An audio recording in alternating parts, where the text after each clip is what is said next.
Welcome back, everybody. Welcome back to the Canyon. Welcome to the first installment of content about our boy, the FMS Atlas 1/10. This is the first installment that is not two parts of a quick view. After getting it all taken apart, we did a thing called putting it all back together. And let's talk about the important stuff.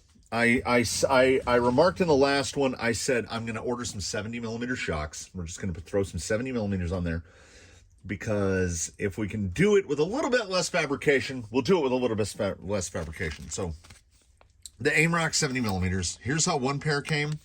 And when the other pair came like this, I automatically knew there was going to be problems. These had oil in them and no springs. They were bought and returned.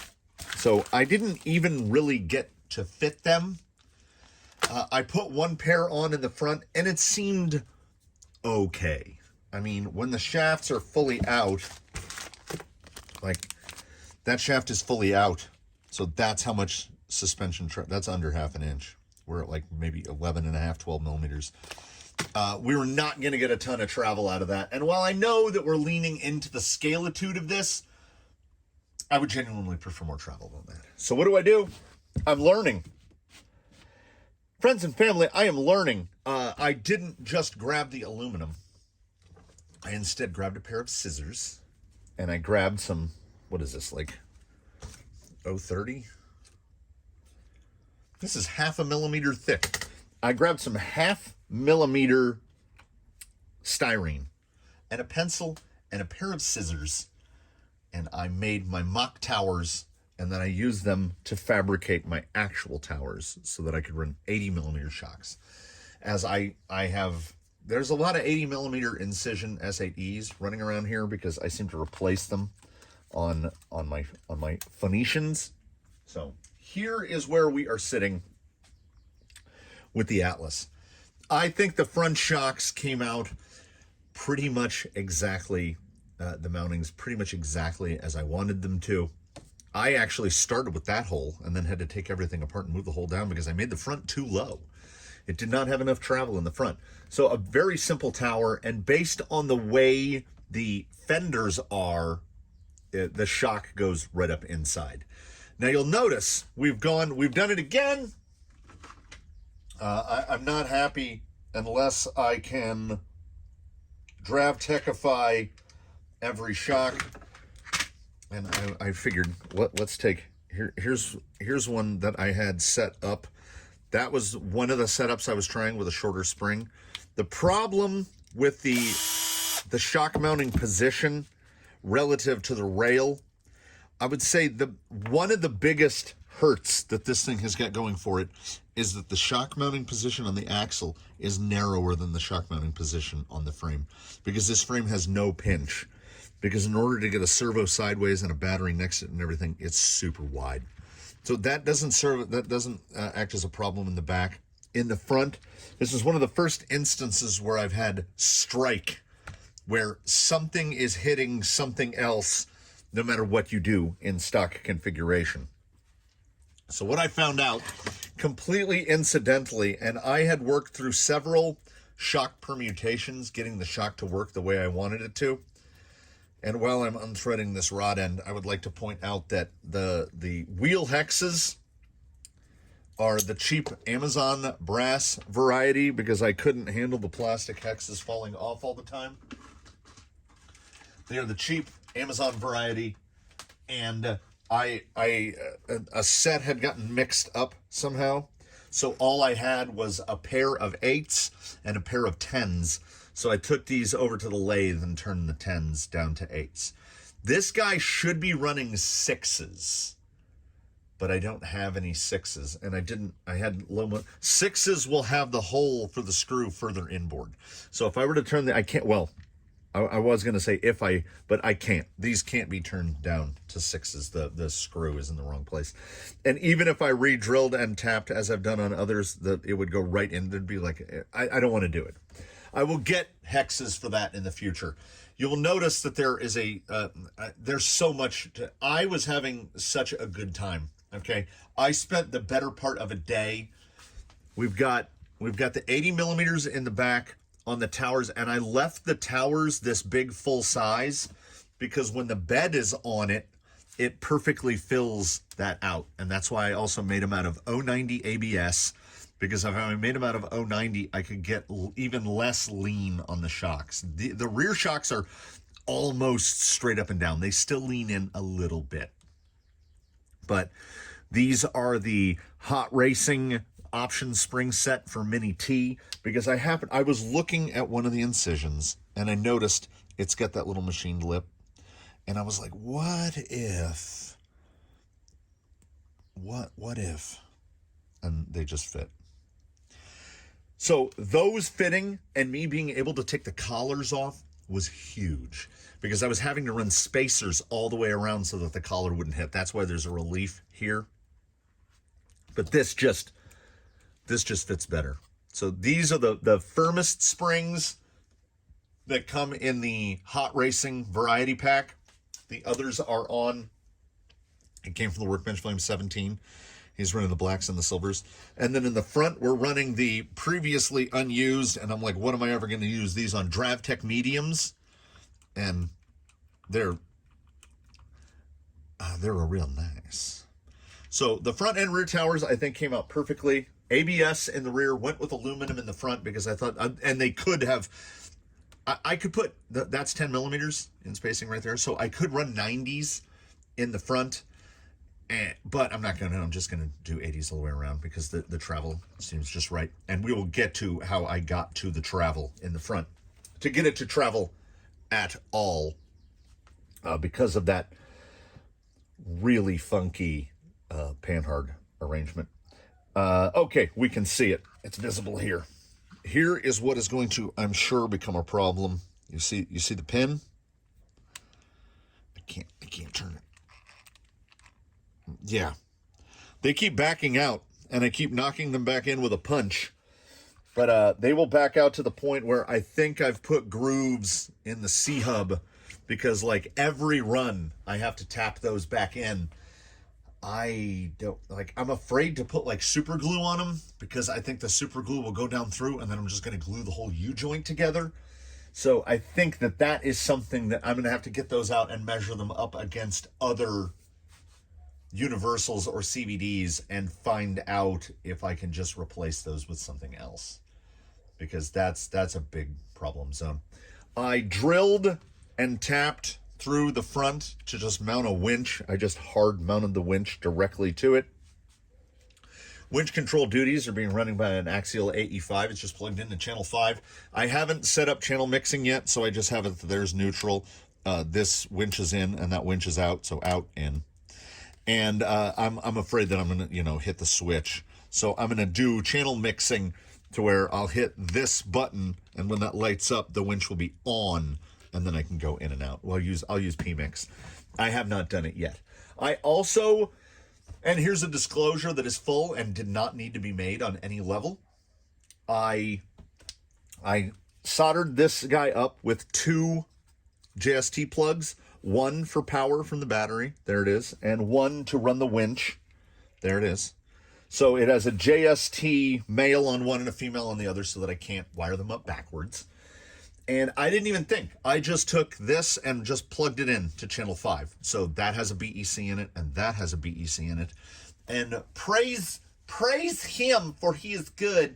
The Radio Link receivers can thankfully withstand a significant amount of voltage, because that receiver appears to be known the worse for wear when it was getting input from 2 BECs into the receiver for all of the testing. That's not good. That's basically the equivalent of hooking up an external BEC and a speed control at the same time. You usually fry something.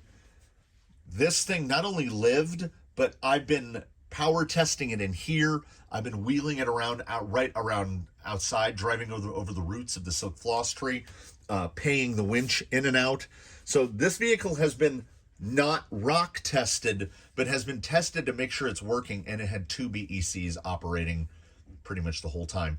The only reason that I noticed that it was a problem was the servo was operating very slowly, and when I plugged the program card in, it would not recognize the speed control. It wouldn't work. So I was like, huh.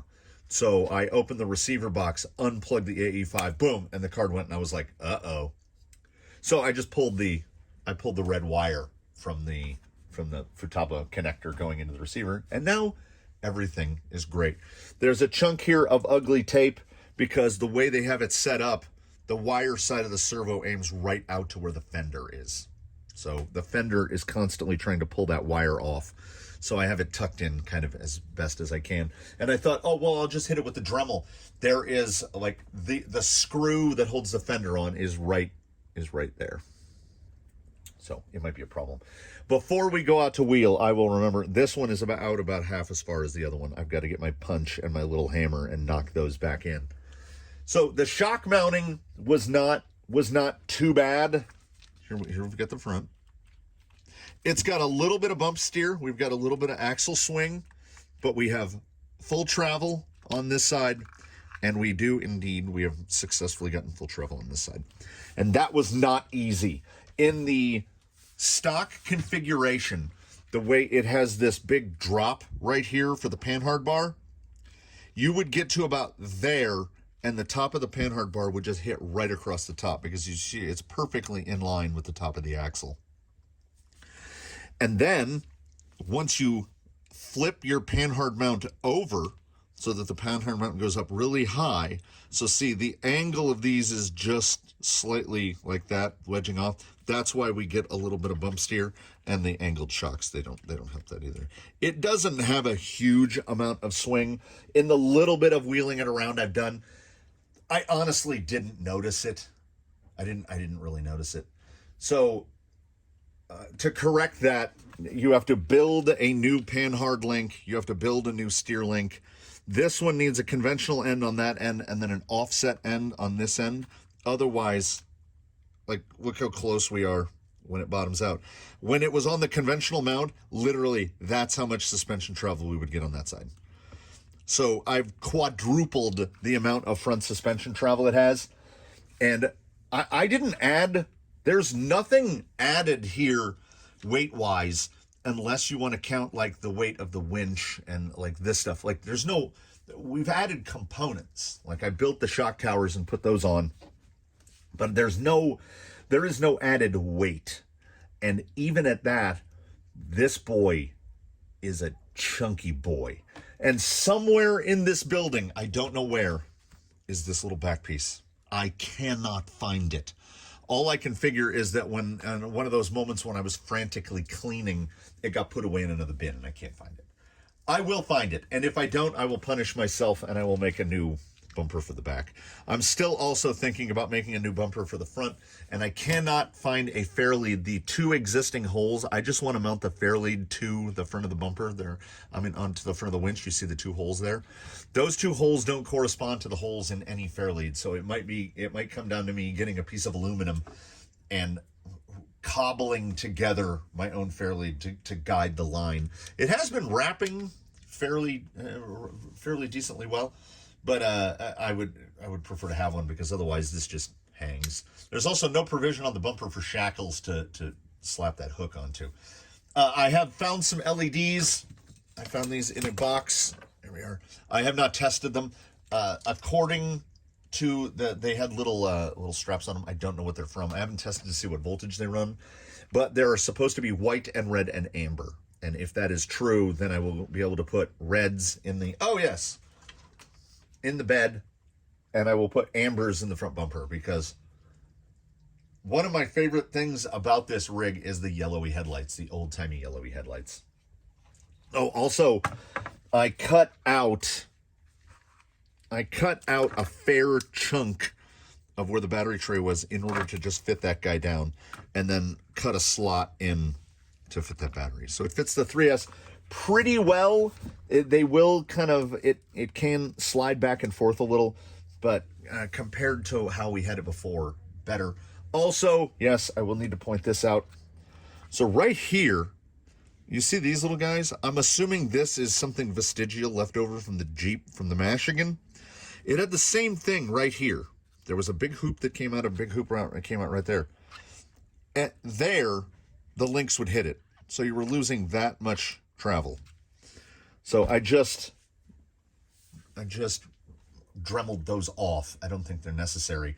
But be aware, if you have one of these, you must cut those off because they impede the suspension travel even in stock form, much less when we've given it, like this thing has actual suspension travel now, and it all feels very good. So there's where we are. The only real problem here, I mean, aside from having to rebuild the front end to get any sort of travel, what I would deem a problem is the front universals with the pins that keep coming out. I've never witnessed that before. I've never seen pins keep sliding out of a universal. They're usually swaged together pretty well. So we'll figure out what to do there. I'm trying to think of, did I do anything else that I'm neglecting to cover? Not on this guy. This is not the perfect receiver box. It takes up a little too much room and it doesn't fit everything that I want. I think a big element box would be the way to go. And someone chime in if you're running one of these. Like, do you do any gut work on these? Because I'm assuming it doesn't need the big heat sink. It doesn't need like, do you guys decase them and take them out of the case and just like stick them down with shoe goo or something? I'm not a winch guy, so what are the winch tips and tricks? I have begun the wearification on the bed. There was an extremely sticky, gluey adhesive holding those little pieces of. They were real metal. They were real metal, like aluminum. I still hate them, so I omitted those. I took the exhausts off and I started weathering them. To the person in the comments who said, just put these in some purple power. A, thank you. B, you are 100% correct. I have the boxes that Rhino speed controls come in, and they're perfect for it. Took these 4 pieces, put them in there, just poured some purple power over the top. Forgot about it. Like an hour later, went back. All the chrome was gone. There's like a little fleck here and there. And then I just did a very basic. I have some steel colored paint, and then this is my usual red oxide. So I don't know what specific treatment I'm going to do to the bed in total. Part of me says this is a ripe and prime opportunity for a tow truck. Part of me is like, fill that bed with logs. So it might, there's a 50-50 chance that the bed is going to get filled with logs. And they had servo tape. I know I mentioned this previously. There was servo tape between the bottom of the bed and the little bracketry in there, which made it really difficult to get it apart. And I will show you why that is ununderstandable. Unless it was something involved in how they assemble them for RTR format in the factory. Because not only is there no need for that tape, these 4 screws hold the bed on to where you can pick it up no problem from the bed. But you can put 2 screws right through there and they go through that bracket directly into the bed. So what was the servo tape for? I think this is also Michigan stuff that's left over from the Michigan. But it happens to work on this, so I'm not going to complain about it. The biggest issue that has been that I have brought to myself is I really wanted a winch.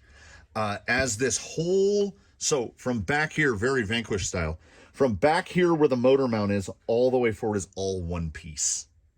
So if you want to change anything, you have to change all of it. There's no method to mount a conventional bumper. And as you can see, the bumper is actually just on front of the frame rails. So you would also have to cut the frame, and then you got the dip in the way. So I was like, you know what? Let's just mount a winch on it. Let's eliminate the problem. But you'll notice I have to plug this in now. We might as well turn the radio on so it stops acting a fool. By putting the winch on there, it's no longer hingeable because it will hinge. I haven't done anything to this yet. We're going to get there. I still haven't concluded on a color or how serious I want to go, how in depth I want to go into the patina. I don't know where it's going to go, So for now, it's still rocking the orange-red shift, whatever color you might determine it to be. I'm not offended by the color. I'm not a big red guy. So I would be okay replacing it.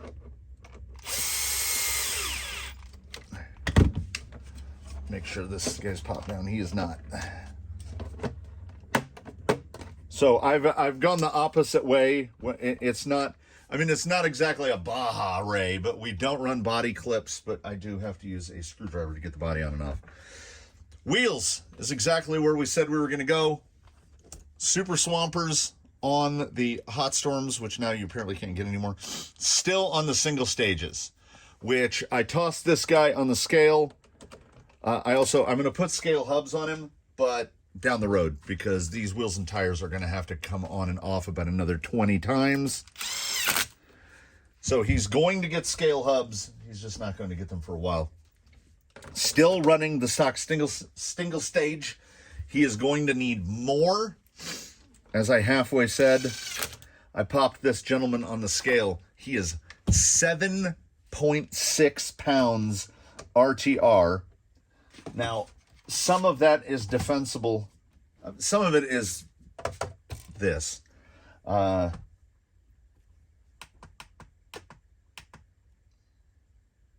Each combo is 287 grams. Heavier than I would ordinarily go for. But you know what? In this case, I'm going to have to take those front wheels off again to knock those. No, I can do it from the bottom. Never mind. That's a little heavier than what I would want. So what's 290 is 580. So we're at like 1,100 grams. So this guy's got like 2.5 pounds. His wheels and tires are a third of the weight of the vehicle. That's fine. I mean, yeah, he's definitely in the heavy boy class, but I don't know how well this translates, but it's so good. I am desperate to see how this thing does on the rocks, because in terms of bench feel, it's so good. Like, it feels transformed, and I expect nothing but good things from Interco IROX versus these. I mean, that's different planets, and woo, these really don't weigh anything compared to these big boys. Amazon Blue Case, not lightning fast. Fusion, nice and slow. I don't want to give it too much pepper, because I really need to knock those pins back in. And we've got our good buddy here. Pays out. Retracts back in. That thing definitely runs with some pizzazz, because ordinarily you're running off a tiny little winch controller, and that's just a speed control. So it's genuinely overkill. I love the color of those lights. So we will decide over time what color we're going to go with, how much patina we're going to go into with it. It's crazy. With if I hold my head, like imagine a straight line that goes right, that's where my head is. In one eye, there's a red-orange vehicle, and then through the camera right here, there's a red vehicle. They are two completely different colors. I mean, King Lobster Man over there looks red, but in the camera, it looks almost the same color. I was hoping for like Blaze Orange. If it was Blaze Orange, I would just be completely happy with it. But as it is, it's going to have to get a patina of some sort in some sort of color. I just don't know. Whether it's going to be a tow truck or a logging truck, or I don't know, whatever it ends up being. And it's a little oversprung in the rear, so we can put some logs in there and it'll sit just about right. I was like, oh, I got some dowels. And my buddy was like, why don't you just go out in the yard and get sticks? I was like, well, damn it. Yeah, that's probably a better idea. So I'm gonna knock those pins in, and then we're gonna wheel it. And one way or the other, he might end up. I might do some little cuts in the roof, and he might end up with the light bar on controlled from a switch, so I can turn his light bar on and off. Needs a light bar, right? This guy needs all the LEDs, like for reals. So I'm gonna pop those things in. We're gonna go outside. We're gonna smash this guy around a little and see, like, how does he do now? Like, did I make it better, or did I just spend a bunch of time, which I had a really good time? Did I spend a good time for not a lot of reason? We find out right about now. I drove out here and got full set up to do the climb up Slick Rock, and as I was driving across this, I thought, oh no, we gotta reset. Like, watch this guy.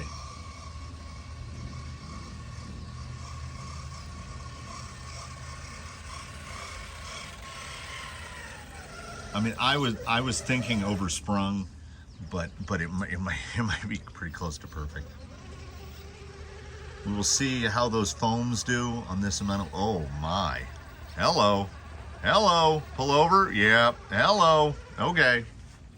Oh yeah, torque twist. Oh baby, we got it. The body spends a lot of time at like a 15-20 degree angle. Did a little kick there, a little. This is a very long wheelbase for how wide this thing is.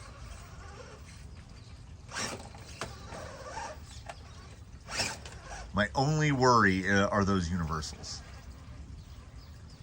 So you can do things where you can get the nose end pretty high, and it's really resistant to flopping. That's not terrible. These axles do not have the best steering angle. They don't have the worst steering angle. Let's check that Fusion drag brake on this weight. Yeah, it's an anchor. It's electronic anchor. It's where we want to be. So let's do a thing. Let's not treat him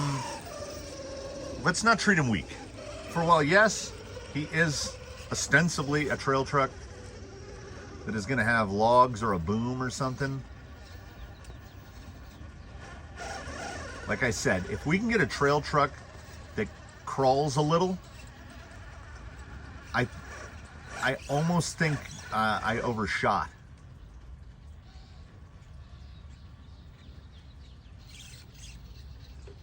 Because we've made some sort of hybrid here. Hey, that's where patina comes from.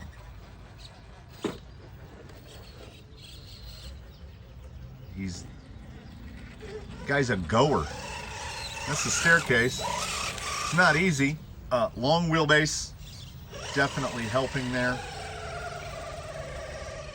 And I will point out, yes, the help and kindness of others has contributed immensely to this project. I haven't bought anything for this vehicle yet. He does, at a point, he will get his own radio. You know how I talk about not sharing radios? This radio down here at the bottom says Tranquish. There are currently 4 rigs bound to this radio, and it's an RC6GS V2, so I can't even set up proper cruise control for these guys. So this guy will be getting a this guy will honestly probably be getting, it depends. He doesn't have a radio yet because we don't know what direction we're going to go. If this thing turns into a tow truck, we're probably going to need the 6 and use all 7 channels. But if we make this guy into a hauler or a logging truck or something, he's 5 will probably be sufficient. It's coming right through here. I mean, correct me if I'm wrong, but it seems a lot better, right? Like this thing, Legacy Fusion 1800, it will creep. I do worry about some of the running gear going up against that kind of power Fusion on 3S, but I'm at least cautiously optimistic. So as we haven't even come anywhere remotely close to putting him on his lid, let's go to a place that is decidedly non-traily. That is real high. These tires may be perfect for this. Now I know they are X2 SS, which means they're not gonna, like, if you're if you were gonna take this out for miles long trail runs, probably not the tire. Is it gonna stay here? They are sliding a bit. Uh-oh. The foams. There is a softness problem. But the suspension, I will toot a horn. Oh, does this guy need a sound module too? Do we gotta dump a sound module in this thing and just lean all the way in? Because if he was like, blah, blah, blah, blah, blah, blah, blah, I don't know, that might be pretty great. Oh man, it's so different. I think that this guy on 80s, it's just so good. It's not often. I tend to shock down more than I shock up, like go to 80s on something that had 90s or 90s on something that had like a 96. There are few occasions, unless they're built for it like Ghost Rover, that I go to a longer shock deliberately. This guy needed the longer shock. Gonna have to use a little more. Long wheelbasey action. Don't want to drop down. A little high. Come on. Don't have a lot of speed in this servo to try to. There we go. Should be able to use the side here. We'll see if the pumpkin hangs up. How about it does not? That was a really good run at Daphne's. I am truly surprised at how well this is doing, because I think my expectations were sufficiently tempered, knowing that I was like, well, we're leaning into the trail thing. We're not expecting rock crawling greatness, and here he goes up this little notch here and pulls it over. That's not an easy line.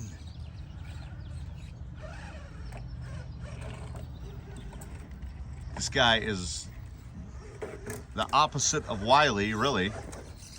That front bumper, oh, remember I pointed out those two little, what I assume are vestigial pieces from the Michigan? I had to trim 2 off. Well, I have to trim 2 more off because I think they're getting stuck on stuff too. So, I mean, based on this, we might as well just go to some places and hit some lines, you know, head into the notch here. And I did not measure his width because he's so long. I think he looks narrow. I think he's probably around 10 inches wide, maybe a little less. But that 13 3/8 wheelbase, 340 wheelbase. Yeah, I had not even thought about those little tabs being a problem until mere moments ago. But when he was doing that descent a minute ago, I'm almost positive they were catching. Generally, breakover is your one real failing of a long wheelbase. He's appropriately high in the middle. He's got decent clearance. So I think just what he needs to be is driven like he was made in the 50s, because I think the ultimate weaknesses are going to be the universals and those weird sized tiny bearings in there. So we're not going to give this guy the big ham. So he's definitely going to keep the stacks, because the stacks ruin self-righting. So we're just not going to try to self-right this guy. I'm afraid that something will catch, or the universal will eject a pin and this thing will eat itself. So while he may not have max durability, the maneuverability is alarmingly good.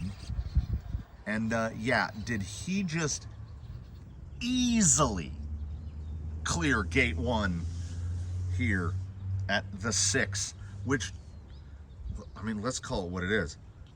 A lot of people had problems with this. no problem at all. So while moving setups, I checked those drive pins, and both of them are they're about half as far out as they were before I tapped them in at the beginning of this. So those things fall out really fast. I'm gonna have to figure something out. Even if it's like, maybe try hitting them with the center punch to try to like flare the ends out. You kind of hit right on the seam where the hole is with the center punch to try to like lock them together a little bit. Something has got to happen, because otherwise those things aren't gonna last. We've been driving like 10-12 minutes and they're already falling out. But I mean, look at this thing. It looks so good.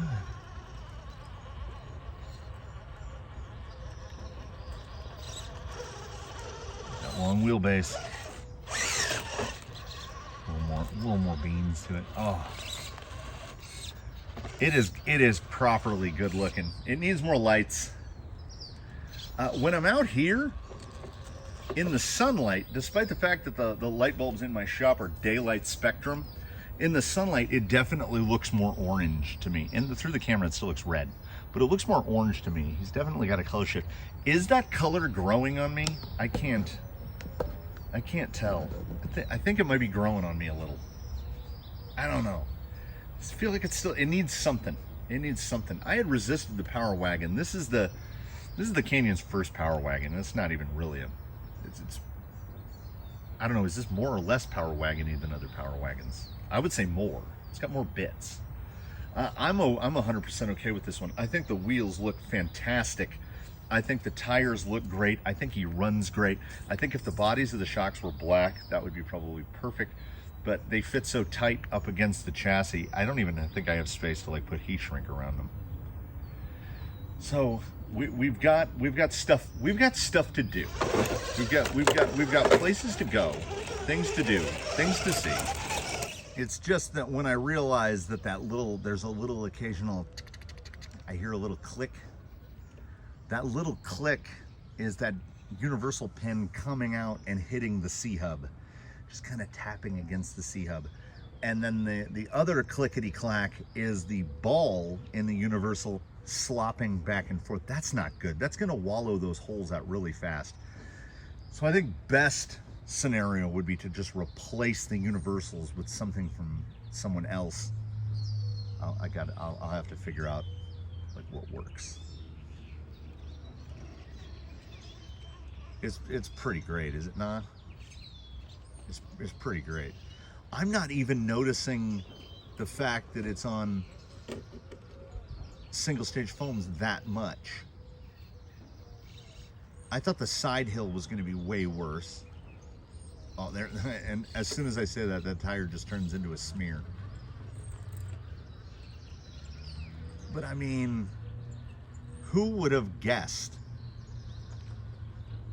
that this started as a $249 RTR that needed an enormous amount of work, but now, and unfortunately for this, I will say,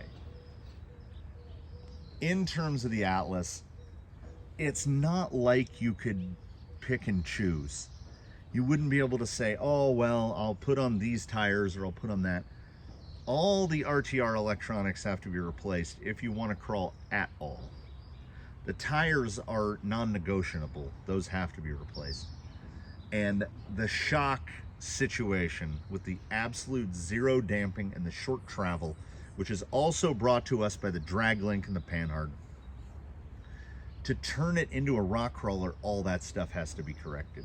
To trail it, I think your only issue is tires and the fact that the universals are trying to self-disassemble. You could get away with the other stuff on the trails and just go with the looks of it. But to turn it into a rock crawler, which is apparently what I have almost done,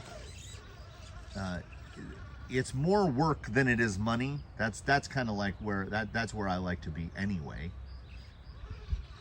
On that side of the labor versus expenditure spectrum. It's genuinely surprising to me what it is managing to do here. And if I were closer to that, I probably could have seen better. Look at this. This is rock crawling. So I wouldn't even go so far as to say he's a trail crawler, which is a trail rig that can crawl a bit.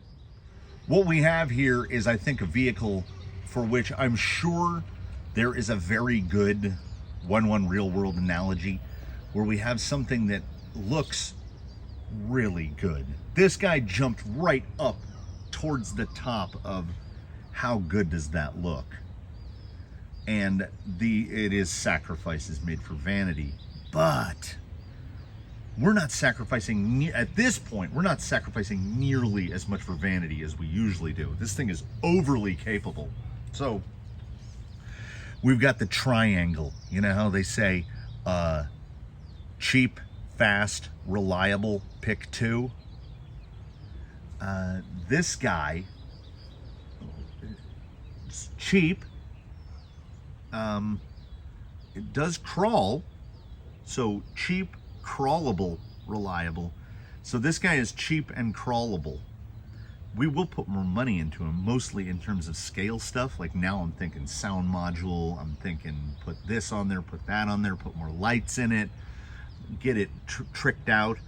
But the reliable, to me, will always be there in the back of my mind, because those micro bearings,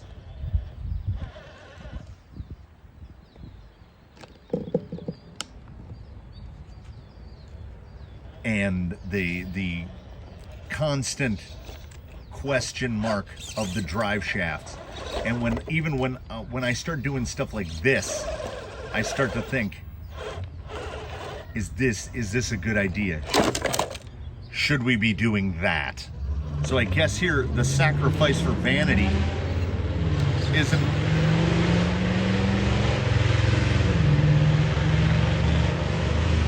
That's two of them. That's two of them, not just one. Two of them. So the sacrifices for vanity here are not explicitly loss of performance.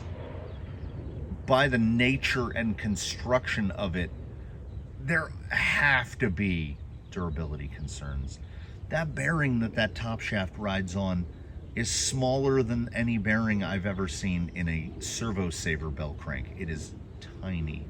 The decision to go to, there's effectively no load bearing, side loaded bearing, like a wheel bearing, axle bearing. There's no bearing that's larger than 5x10. And if you know how circles work, remember they always gave us that word problem about how buying a pizza, where a 12-inch pizza is basically twice the size of a 10-inch pizza because of how circles work. So if you've got a 5x11 bearing in the place where a 5x10 bearing would be, or could be, you're talking about an increase in strength and durability of probably 75%. And then when Element recognized this was an issue on their axle pinion bearings, they replaced the 5x10 with a 5x12, which 12 is twice as big as a 10. So those bearings are twice the size, so it should be 200% stronger. We don't have that option here. We have to go with what we have to go with. What I hope for my future, and the future of the Atlas as well, and all of our futures, is not that we end up with, in the future, some sort of hybrid where virtually nothing of the Atlas remains, and we're just using the body parts to get something that looks this good. I want as much of this to remain in service and in use as possible. I think the platform is pretty good, but could certainly be stronger. And I have seen companies learn. I mean, worst case scenario,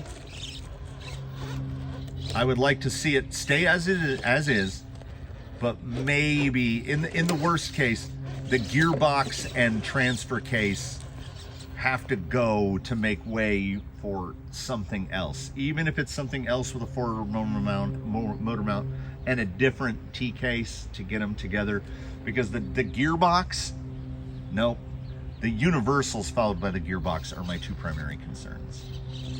I'm taking this a lot more gingerly than I would with anyone else. Listen to them pipes.